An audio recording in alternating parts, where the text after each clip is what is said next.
Hello friends, myself CA Mohit Gupta, along with me CA Gaurav Arya, and today on 1st of Feb 2021, our Honorable Finance Minister Nirmala Sitharaman ji delivered finance budget speech, and in that finance budget speech, she just said one line about GST that we are doing works for the improvement of the GST, and that's it.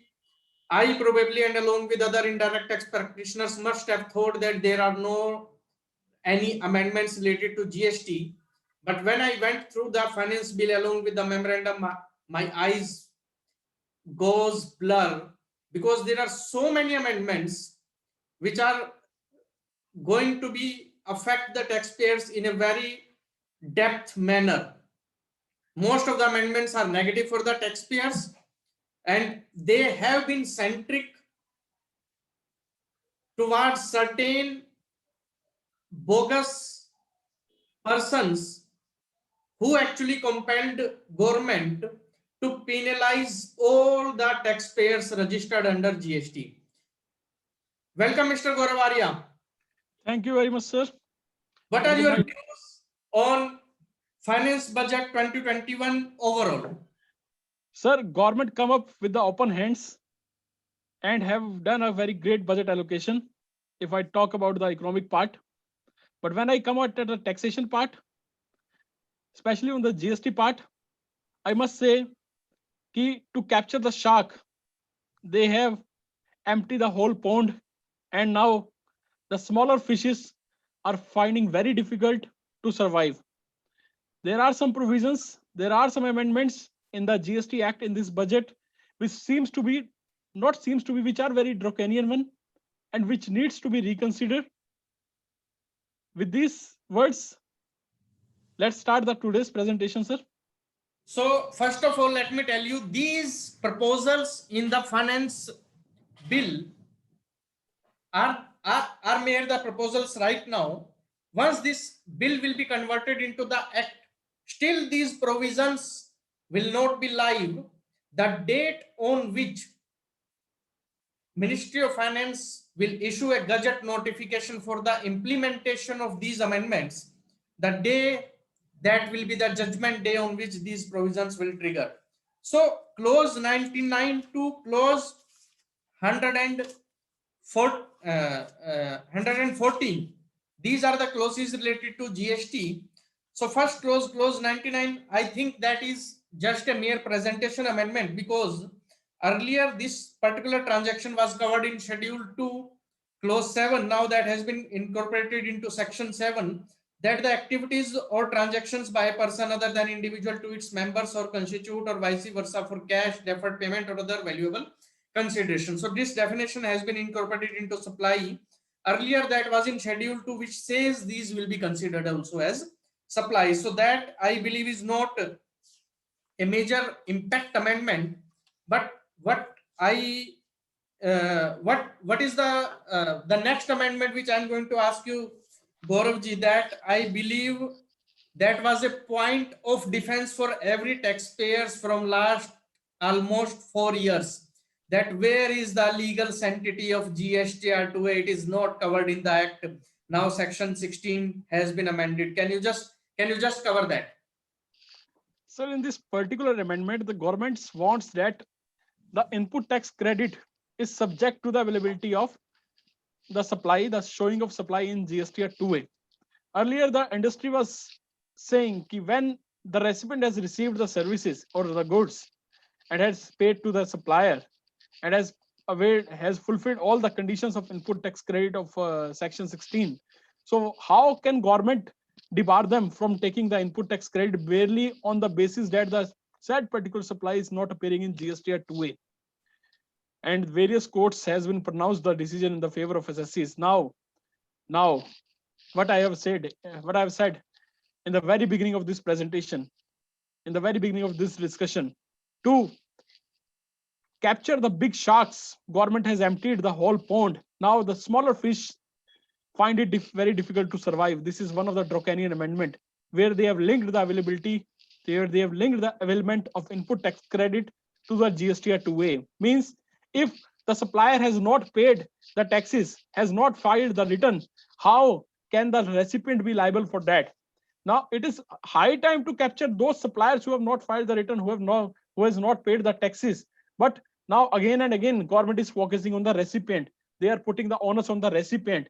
It means that the recovery mechanism of government is very poor. They don't want to capture the supplier. They don't want to take this kind of headache. So that's why they have put the onus on the recipient, that if the particular supply is in your GSTR 2A is in the electronic statement, then and only then you can avail the benefit of input tax credit. Otherwise, you cannot avail. This section 16(2) subsection clause AA is a result of the same. So let me just highlight the background behind this. That originally this provision was there in the law when ideally government came up with the provision of GSTR 2.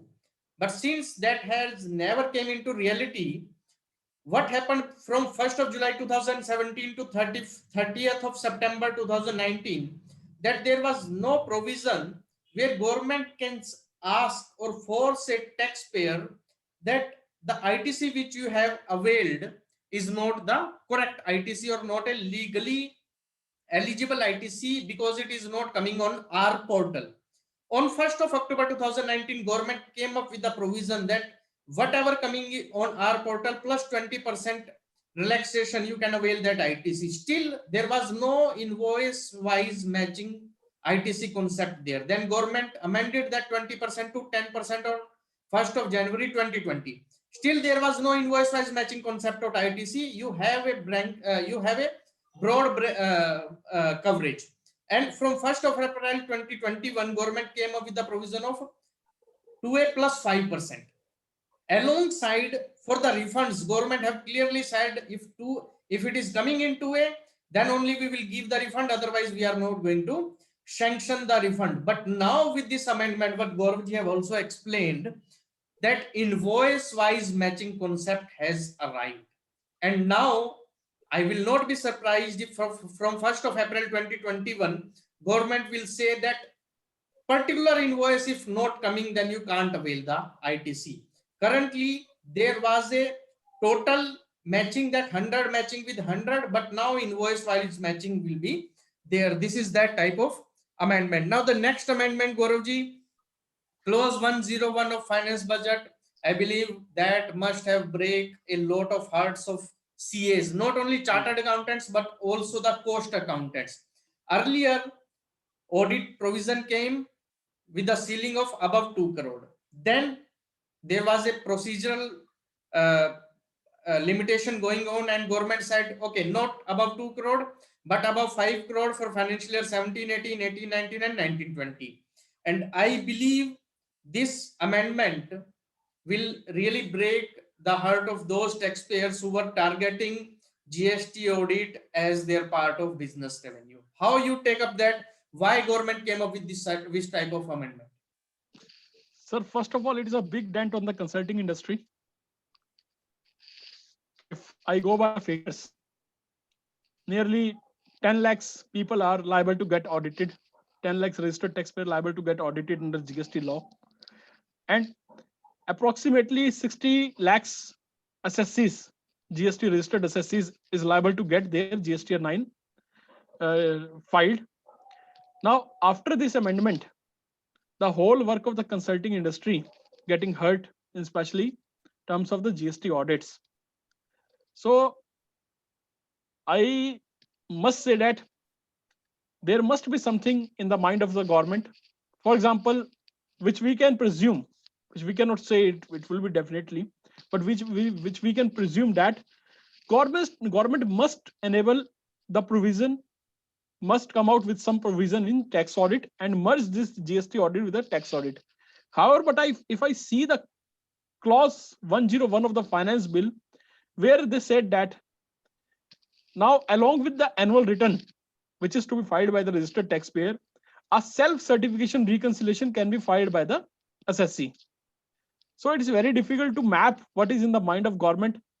However, if I share my experience of service tax audits with the department previously in the service tax era, whenever the department will come at the door of the SSC to get this service tax audit, they always asked, where are your reconciliations?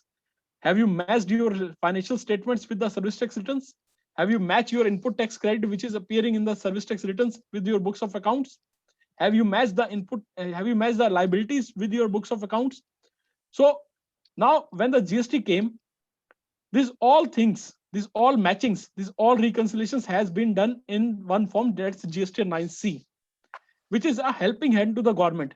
But now, when the government has waived the requirement to filing this form GST 9C by the chartered accountant, and is to be done by the self-certification by the SSC, detailed guidelines has to be issued. This is really surprising how the government has removed a helping hand. GST 9C is nothing but a helping hand to the government, to the department. So this is just out of the mind. Still GST is, let me tell you, is not a you can say a loyal kid, because I'm just telling it as a kid because it's less than 4 years old and it's not on a totally matured state, and government have imposed the total reconciliation burden on the taxpayer itself. Definitely on the back end, the services of taxpayer will be tax consultants will be taken, but let me tell you what is the history behind the audit. Either it is in the Companies Act or in the Income Tax Act or even in the GST law, that it is not possible for government to scrutinize 100% documents of every taxpayer. That's why they kept this audit as a tool, and this outsourcing agency like cost accountants, company secretaries, or chartered accountants as their own agents who acted on behalf of the government and provides them report that this is correct, this is not correct, and this additionally required to be paid. And let me tell you one thing very frankly, that nobody can claim that the GST audits filed for financial year 17-18 or 18-19 are not qualitative enough. So that's why this audit provision have been removed. Reason why 90% of the provisions of these this GST audit template have already been redundant by the government itself through the press releases, because of the complication in filing that form, and law was not at the mature stage. Government itself simplified and made few columns optional, and I believe the clear thing that would be in the mind of the government, that the form which they have issued in the name of 9C is very complicated and it is difficult to implement it as it is. Maybe in the future government will make this 9C as self-certified as well as audited by the chartered accountant after a certain limit. That may be in the mind of the government, or they just don't want the auditors, or they want to eliminate the auditors, as what happened in income tax also, that the limit of 1 crore has been enhanced to 5 crore and now it has been enhanced to 10 crore. So maybe government just want to make a direct connection with the taxpayer and eliminating the tax consultants as a direct face in between taxpayer, but not the indirect face. Now let's come to the next amendment, which I believe is a very serious amendment under section 50. So if I read that provision correctly, what government have said, that you have to pay interest on net cash basis only and only when you have filed the return under section 39. But if a notice has been issued to you under section 73 or 74, then in that case you have to pay interest on the gross tax liability. How you look at that amendment? So basically, there was a tussle within the government regarding the activeness of this provision of this section 15. Earlier, it was worded like that: the interest is to be applicable on the whole liability. But when the government awake and see the input tax credit, which is in the account, which is in the credit ledger of the taxpayer, is automatically a property of the government, not of the taxpayer, if it is an eligible input tax credit. Now later on they realized that it should be on the net cash portion, because the net cash portion has to be earned by the government. The input tax credit is already earned by the government when the supplier has paid the taxes. Now this is a welcome move that they have made the amendment in section 50 itself from the retrospective effect, that is 1st July 2017. that the interest is to be charged on net cash liability. Sorry. Okay, so next amendment, clause 104, that I believe will expand the scope of the government and harden for the taxpayer. Right. Because earlier, what was the provision that if the litigation is going on with Mr. X, with the government, and YZ are also attached with that litigation, once the litigation of X is clear, Y and Z also got freed from that litigation. But now, what government have said that earlier the auxiliary parties who were covered under section 122, 125, 129, and 130, under all these four sections, government will free the auxiliary parties. But now what have been amended, that only 122 and 125 will be incorporated, and 129 and 130 will remain there. Means the secondary parties have to fight separate case in case of section 129 and 130. Means the goods confiscated on the road, the e-way bill issues, on these type of matters, the direct litigant as well as indirect litigant, that can be the transporter, that can be the seller, that can be the recipient, any person, they have to continue their case despite the fact that the main litigant have settled their issues. Clause 105. So clause 105 explains self-assessment tax, that what is self-assessment tax. That is not a major amendment considering the aspect that returns have been changed and new IFF returns have been incorporated. So it has been explained that the self-assessment shall include the tax payable in respect of details of outward supplies furnished under section 37, but not include the return furnished under section 39. I believe under 37 it talks about GSTR1, and under 39 it talks about GSTR3B. Gaurav, what is your take on clause 105?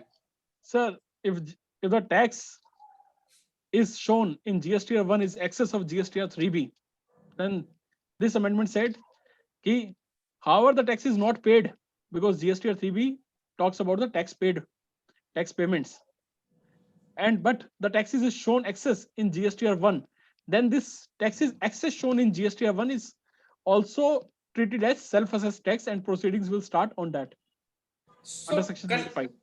Consider the aspect of fake billing again. Obviously, why this provision came, because government noted that the bogus traders have filed GSTR1, have not filed GSTR3B. Now every taxpayer is going to suffer because of that. Now let's come to the section 89, clause 106 of finance budget 2021. Section 89 have been amended, and the scope of section 89 have been widened. Earlier it covers limited sections, but now what it is covering, chapter 12, chapter 14, chapter 15. Now the whole chapters are covered: recovery of taxes, penalties, and you can say demands. Whole of chapter have been covered. Definitely this is going to increase the scope of recovery of taxes for the government. And here it is clearly mentioned that the commissioner is of the opinion that the purpose of protecting the interest of the government revenue, it is necessary so to do, he may, by order in writing, attach provisionally any property including bank account belonging to the taxable person. Let me tell you one thing very frankly, that if government does assessment also, assessment means scrutiny of returns, earlier they doesn't have any right to attach the property, to attach the bank account, but now even after the scrutiny of a single month return, government can attach a bank account, that have given blanket power to the tax officer. How you see that? Is it a tax terrorism, Gauravji? sir, basically I can't say it is a tax terrorism. If the person is genuine, if the taxpayer is genuine and he has done all things genuinely, then there is no threat to him. It is basically to capture those persons who are dealing into the bogus things, which we have discussed earlier. You are giving the practical experiences. This section 83, which talks about the provisional attachment, it said ki in case where there is any assessment, where there is an inspection seizure, the provisional attachment can be done, and the validity of these provisional attachments is valid for 1 year after the closure of this assessment. So basically this I can say this amendment is totally in the favor of department, but it is also not against the taxpayers, the genuine taxpayers. There should be the reasons to believe to attach the properties, attach the bank accounts. There should be the proper reasons to believe and should be recorded in writing. So here come a situation in the next clause 107. It, and interestingly it talks about section 107 also. So clause 107 of Finance Bill 2021 talks about section 107. It says, it talks about appeal, the first level of appeal against the assessment or any order. What was the provision earlier that in case of a refund, no amount was required to be deposited, you can directly go to the appeal. Right. In case of a demand, you have to deposit 10% of the amount and then you can go to the appeal. Here, what is the amendment? That in case of confiscation of goods under section 129, like e-way bill issues and something like that, now government says you have to deposit 25% of the penalty. Right, sir. You have to deposit 25% of the penalty before going to the appeal. So that 10% limit have been increased to 25%. That is the case. Now come to amendment clause 108 amendment in section 129. Section 129 have really made the life of taxpayers dealing in goods as worse. It's a monster, it's a nightmare. You can tell it anything, even for a genuine taxpayer. I'm telling that thing. Reason why? Because we have our experiences where the trucks have been stopped, stopped and inquiries has been made which are not so necessary, and which, but the power have been there with the officer, he can ask that type of things. So the amendment is that in subsection 1 for clause A and B, the following clause shall be substituted on, and these talks about the confiscation of goods and the release of the goods. On payment of penalty, means the release, when the goods will be released, on payment of penalty equal to 200% of tax payable on such goods. Earlier it was 100% tax payable on such goods. Now it is 200% penalty. And in case of exempt goods, on payment of equal to 2% of the value of goods or 25,000, whichever is less. For exempt goods, 2% of the value of goods or 25,000, whichever is less. But for taxable goods, you have to pay 200% penalty equivalent to the tax amount if you want to release the goods, if the owner of the goods comes forward. And if the owners of the goods doesn't come forward, then what shall be the penalty? On payment of penalty equal to 50% of the value of the goods or 200% of the tax payable on such goods, whichever is higher. Let's take an example for part A and part B. If the value of the goods was rupees 100 and the tax amount was rupees, say tax rate was 5%, say. So in clause A, we have to pay rupees 10. We have to pay rupees 10 as penalty, doubling of tax amount. 5 rupees was tax, so doubling of tax amount. And in case of exempt, 2 rupees you have to pay, or 25,000, whichever is less. Now for B, where owner doesn't come forward, in clause A, owner comes forward, yes, these are my goods, I am ready to pay the penalty, release the goods. In clause B, where owner doesn't come forward, here what is the situation? On payment of penalty equal to 50% of the value of the goods. So what is the value of the goods? 100 rupees. What is the value of tax? 5 rupees. So 50 rupees or 10 rupees, whichever is higher. So you have to pay 50% of the value of the goods as penalty to release those goods. And if it is the case of exempt goods, then you have to pay 2% or 25,000, whichever is less.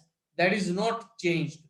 So Gauravji, how you take that provision, heavy penalty on movement of goods, e-way bill issue, even there is a minor clerical case, we have seen department is imposing 100% penalty and taxpayer have to go to the appeals. Will this going to increase the litigation, and how is your take on this type of amendment? Sir, there is a word in Hindi. There is a word in Hindi regarding transport industry, that is chakka jam. Tax department is planning to do a chakka jam by making these provisions very harsh. And what I want to say that how can the penalty be more than the tax amount? The penalty provisions which you are discussing, how can the penalty be more than tax amount?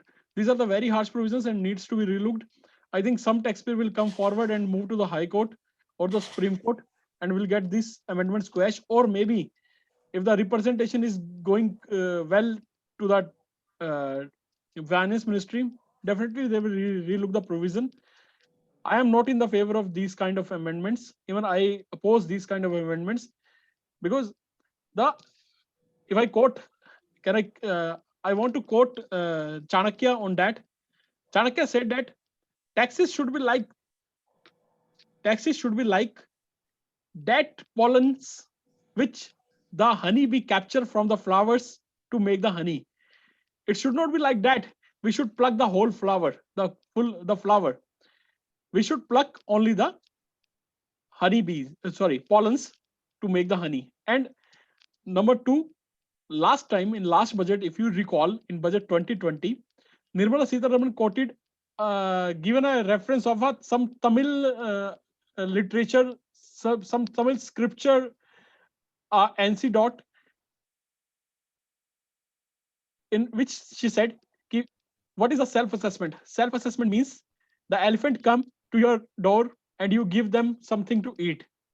He will do nothing. But if he is hungry, he will go to the forest and he will do the whole, he will destroy the whole forest, but he will get very little. So when the government is focusing on towards the self-assessment, what is the need of these kind of draconian amendments, these kind of draconian provisions, heavy penalties? These are not in the favor of the country. This is not in the favor of the trade. This is definitely creating a tax terrorism in the country. Over to you, Moiji. So this, let me tell you one thing very frankly, this GST, earlier it was a jalebi and now it has become makdi ka jal. And government wants to prove that it is a sweet ganna. This is the hardcore reality of GST, and I am in no hesitation in saying that our finance minister is not capable and not competent to tackle this type of situation which have arisen in GST. I think she is not properly guided. Instead of saying that she is not capable, she is not properly guided. Let's not go into that. Let's come to clause 3 of section 129. It talks about the opportunity of being heard. For that 200% penalty, that the proper officer should give 7 days time. Within 7 days he have to issue the notice, and in further 7 days he have to issue the order.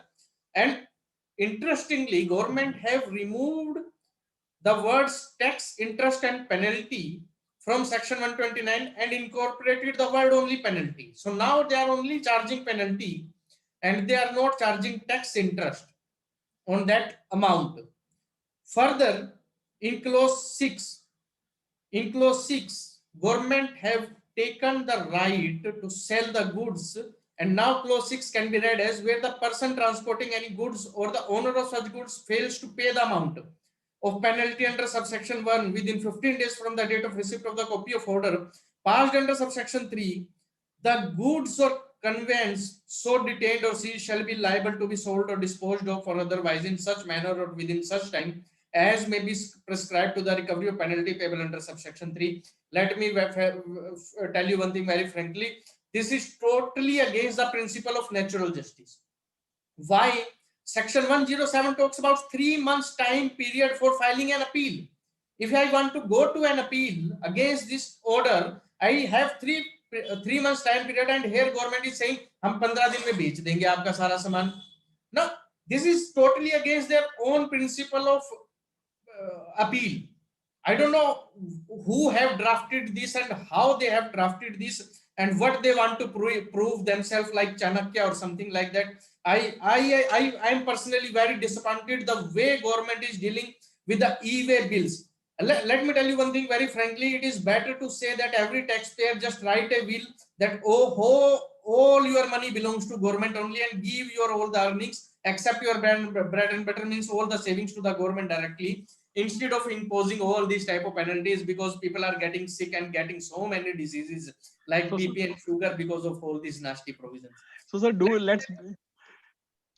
sir, the solution is that let's request the government to abolish all the laws, whether it is CGST Act, whether it is SGST Act, and there will be only one act which says it tax as assessed by the assessing officer. That's it. Only in one line. Let's conclude. That is the only beautiful thing which government should do. Okay, so the continuous amendments, section 151, it gives power to the commissioner to ask the information. 152, he Sir, can ask certain things. 151 is also something which needs to be discussed, where it is written that to any person relating to any matter dealt with and in connection with the act. So it means that in future the CA who have signed the audit report can be summoned by the officer. That can be because government not only covering that situation, but I believe they can also cover the banks, bank Anybody, accounts, bank, any because person. any person, because they have taken so many wide coverage of power with them that they can cover any person. Section 168 amended in line to section 44 and 151, and schedule 2, which we have discussed in the clause 99, that amendment is because of movement from schedule 2 to section 7. Now comes to IGST Act. I am really, again the same thing happens, that what government want to tell the exporters, that all the exporters are fraud. On the one hand, they want people to do the exports, and on the other hand, they have come up with such a drastic provisions for the exporters specifically, that what they are saying, that under subsection 3, the following succession shall be substituted. And what is the substitution? A registered person making zero rated supply shall be eligible to claim refund of unutilized ITC on supply of goods or services or both, without payment of integrated tax under bond or LUT, in accordance with the provisions of section 54 of Central Goods and Services Tax, or the rules made thereunder, subject to such conditions, safeguard, and procedure as may be prescribed. This is okay. This is okay. But what is the exception? However, that was already there in the law, that provided that the registered person making zero rated supply of goods shall, in case. So this is only in case of zero rated making zero rated supply of goods. Services are not here covered. Lacuna is still there. So they are saying that provided that registered person making zero rate supply of goods shall, in case of non-realization of sale proceeds, be liable to deposit the refund so received under this subsection along with the applicable interest under section 50 of the CGST Act within 30 days after the expiry of the time period specified under FEMA Act. So how you see that this provision was already there? You have to do that earlier also, but why this has been specifically incorporated? Was taxpayer missing this provision, or government just want to clarify this? What is your take, Gauravji, on this? So what I have read in memorandum to this finance bill, there are restrictions. There are 3 restrictions where they have restricted the exports, which I want to discuss. First, they said that in case of SEZ supplies, that supplies should be treated as export only and only if it is related to the authorized operations of SEZ. Now that is a new terminology for the authorized operations. Now, what is an authorized operation? Authorized operations in which the SEZ will take a permission from the SEZ officer that I will do these kind of activities, and for these kind of activities, I will avail these kind of input services or will purchase these kind of input goods. So on that particular declaration by the SEZ officer will give them a declaration. So it is the authorized operations which is certified by the SEZ officer. And for example, an SEZ unit has taken a permission from SEZ officer about, for example, say 10 inputs and 10 input services. Except that, nobody can claim the export of services. First, they have to take the this declaration from the SEZ. These particular services for your authorized operation means more paperwork and more restriction. Earlier, it was in the service tax era, where the SEZ has to obtain the form A1, A2, and has to give these forms to the suppliers, and on the basis of these form A1, A2, it was decided whether it is export or not, taxes is to be levied or not, and the same thing now I can say Inspector Raj begins with these provisions.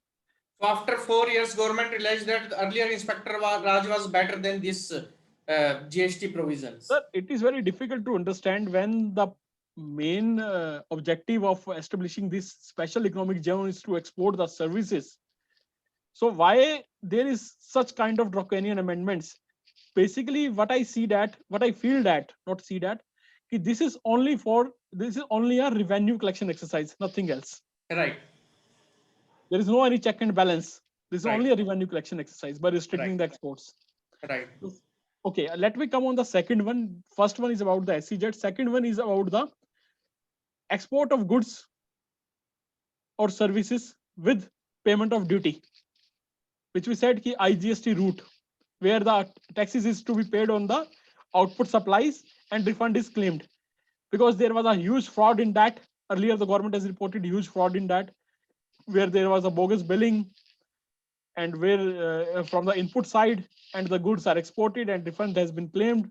Now the government has said that only in the case of notified class of taxpayers or notified supplies of goods or services, only this route can be availed. Otherwise, the exporter has to go through the normal route of claiming the refund of input tax credit. And the last amendment, which is in this section 16, is that link the foreign exchange remittance in case of export of goods with refund, which you was discussing earlier. That why there is a need of putting this in this budget. It is really strange to understand why they have put this. Maybe to bring the more clarity, maybe to aware the exporter that we are going very strict about this. If you are not earning the foreign exchange in lieu of export of goods, then we will deny your refunds. The provision is that in case of goods, in case of service exporter, the refund is they cannot claim refund until unless they will receive the money from foreign. They will earn the foreign convertible foreign exchange. But in the case of goods, the only condition is that in the law is that goods has to be moved outside India to a place outside India. However, they have linked the export of goods with the earning of foreign exchange. Now they have to bring the more clarity. Maybe they have bring this provision in the budget amendment. I don't know, when government will realize that any such type of amendment not only affect 99% genuine taxpayers, but the fraudulent have already escaped and they are enjoying the things in heaven. And also, I have never seen any finance minister or prime minister confessing that their system have loopholes and we need to fill up that gap of loopholes, because it is merely impossible that you can do such type of frauds without the involvement of any person sitting that side of table. And I have never seen any government or any finance minister confessing that yes, they are doing they are taking steps to that direction. They are making things faceless. In income tax, they have done faceless assessments, faceless appeal, faceless refund, faceless return, faceless penalty. Even the faceless ITAT have also been announced today. In GST also, faceless refunds is on the paper. Practically it is not 100% there. Faceless appeal is also on the cards in GST. Still it is not 100% there, but still it is on the cards. So government is working in that direction, considering the aspects that some manipulation is also there on their part. But I have never seen any finance minister or prime minister openly admitted that this prime minister himself talked about Inspector Raj few years back, and again he's imposing that Inspector Raj. We have seen Aadhaar authentication, premise verification. We have seen surveys. Let me tell you, 99% of taxpayers even got a forged call stating that I am a GST officer. That really got feared. That GST officer called me. He never got the confidence. Yes, my GST officer called me. Yes, officer, what I can do for you? No, he always got feared. Yes, sir, yes, sir, yes, sir. My CA will call you. My advocate will call you. I will come and meet you. That if government knows that type of misinteraction is there between taxpayer and tax officer, then why they are imposing those type of things? Only because 0.0% people did fraud and they use the government mechanism to do the fraud, and government never admitted that type of thing, even in the earlier regimes also, and even in the current regime also. but we have seen practically 99% of the genuine taxpayers are getting suffered. I'm not alligating any person, but I'm just saying that government should say it, yes, yes, despite of being few taxpayers are fraud, few facilitators are fraud, yes, we have also have fraud officers, and we are our vigilance team and anti-evasion team is working and catching them. Then Gaurav, you must have seen news highlighting on the Twitter handle, CA has been caught, advocate has been caught, facilitator have been caught, 50 crore ITC, 100 crore ITC, and a very, very small, you can say, liner news on some, you can say, a news website handle that GST officer caught taking bribe. You know, that situation, that information never came on the Twitter handle of the government. They never appreciated, they never informed the taxpayer, yes, we are getting our wrong officers also. No, we are okay, only you are wrong. These are my closing comments. Gaurav, what are your closing comments on this budget? Sir, I must say that the time has come when we have to tighten our belts. And taxpayer has to understand the importance of the GST. And tax consultants have to become more responsible and have to be more equipped with the infrastructure, especially in the terms of information technology. And to combat this problem, let me joke कि अब तो high court हर एक state में खुलना चाहिए, not in हर एक state, हर एक district में खुलना चाहिए, बिकॉज अब तो रिट का दौर शुरू होगा. क्योंकि to curb these powers in the hands of officer, courts are the only option who can save us. And this government is interestingly enjoying their super power over the courts also, because there are so many judgments where court have given relief to the taxpayers, specifically in the transition provisions, and government was waiting for the right time, and they have just overruled all the judgments, and all the exercise done by the taxpayers have become zero. You know, I don't know when that clash will over and government will appreciate that the judgment is correct.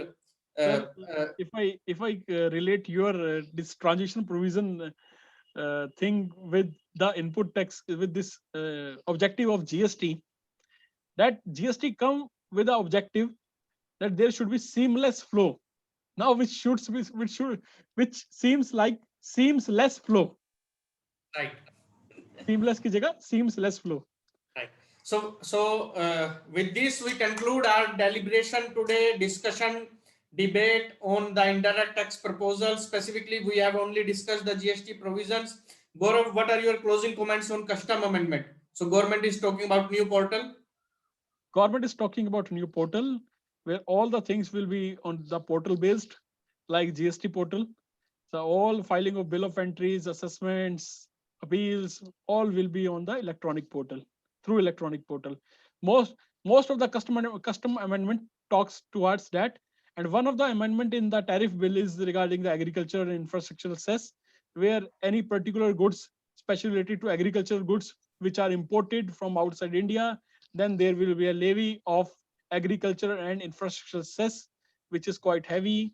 One must check these levies before importing anything. Also, the rates of certain items has been increased in custom tariffs, which needs to be checked thoroughly before doing any transaction. So these are about the customs. Excise. So friends, yes, sir. Yes, sir. Please, Yes, please. Okay. Regarding excise is only for the, because excise is only live because of the petroleum products, which is still in the ambit of excise duty. State excise are alive because of the liquors is in the ambit of state excise. Today's budget is a central government budget, so there are the amendments in the central excise which covers the petroleum products. There are some hike in tariffs. There are some low in tariff rates. So the excise is only limited to the changing of rates. So And friends, this is Sir, our total deliberation. Sir, Yeah. if I sorry, Moiji, for interruption. There is Yeah. one amendment which is in the custom related to input tax credit, which needs to be discussed. That the penalty provisions are now more strict if somebody has paid duty and availed the benefit of refund, and that duty has been paid. That IGST, sorry, I am from the excise era, that's why I keep on saying duty, take the word duty as GST.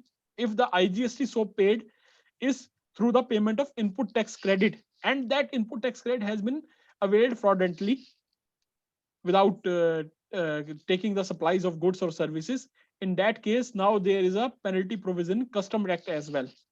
So please be aware about that provision as well, and make a robust documentation, have a good documentary evidence. So these are regarding the amendment in customs. Yes, Mohiji, over to you.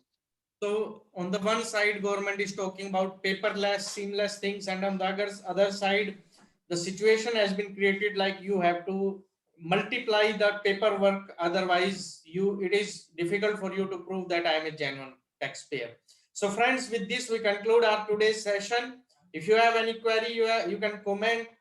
We'll try to answer that query. We'll take suggestions from our panelist, CA Gaurav Arya also. And let me tell you, we also used to come up with the monthly journal, e-journal on taxations and corporate laws, where Gauravji and I used to write on GST topic. And this month we are going to come up with a special edition on the Union Budget 2021. And within a couple of days, that link, that journal link will be posted on this video. So friends, I request you to please like the video, please share the video, and please subscribe the channel. Thank you, Gauravji, for your wonderful time. Thank you. Thank you, sir. Thank you very much.